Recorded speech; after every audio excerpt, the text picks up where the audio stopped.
নমস্কার বন্ধুরা, জব আড্ডা চ্যানেলে সবাইকে ওয়েলকাম। তবে প্রথমেই বলে রাখি, চ্যানেলে নতুন হয়ে থাকলে অবশ্যই চ্যানেলটি সাবস্ক্রাইব করে বেল আইকন অন করে পাশে থাকবে।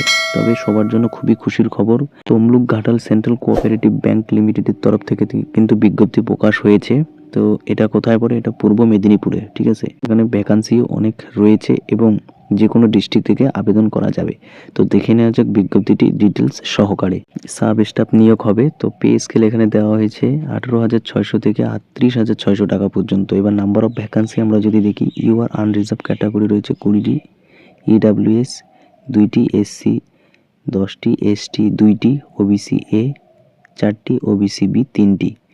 এবার এখানে কোয়ালিফিকেশন কি, যে কোয়ালিফিকেশন রয়েছে মাধ্যমিক or equivalent from a board recognised by government, অর্থাৎ শুধু মাধ্যমিক পাস করে থাকলেই কিন্তু যে কেউ আবেদন করতে পারবে। বয়সের ব্যাপারটা রয়েছে 18 থেকে 40 বছরের মধ্যে। আর এসটি এসসি এরা তো 5 বছরের রিল্যাক্সেশন থাকছে তাদের জন্য। ফর্ম কিভাবে ফিল আপ করতে হবে, এখানে বলা হচ্ছে যে তোমাদেরকে অফলাইনের মাধ্যমে, অর্থাৎ head office of the bank, তমলুকে যে হেড অফিস রয়েছে ব্যাংকের, সেখানে গিয়ে সাবমিশন করতে হবে, যেটা 6/1/2025 থেকে 21/1/2025 পর্যন্ত, ঠিক আছে। এই সময়টা একটু ভালো করে দেখে নেবে, লিখতে এবং বলতে জানতে হবে, ঠিক আছে। ফিস কি আছে, ফর আনরিজার্ভ ক্যাটাগরির জন্য হচ্ছে নাকি 250 টাকা, ফর এসসি এসটি ওবিসি উমেনের জন্য 150 টাকা। Number IFSC code, name of account holder Tamluk Ghatal cooperative bank, এই সমস্ত আছে। তো এই সমস্ত ক্ষেত্রে তোমাদের টাকাটা ট্রান্সফার করতে হবে।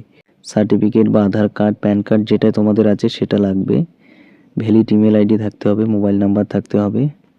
এবার তোমরা যারা এসসি এসটি ইডাব্লিউএস, তাদের সার্টিফিকেট থাকা খুবই জরুরি।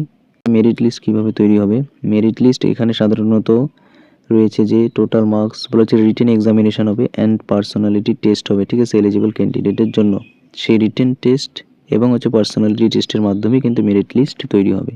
এক্সাম প্যাটার্ন আমরা যদি দেখে নিই, টেস্ট হচ্ছে 70 মার্কস, ঠিক আছে। 70 মার্কসের মধ্যে কী কী থাকছে, বেঙ্গলি থাকছে 20 মার্কস, তারপর হচ্ছে ইংলিশ থাকছে 20 মার্কস, তারপর হচ্ছে অ্যারিথমেটিক থাকছে 15 মার্কস, তারপর হচ্ছে জেনারেল নলেজ এবং কারেন্ট অ্যাফেয়ার্স থাকছে 15 মার্কস, পার্সোনালিটি টেস্ট 30 মার্কস।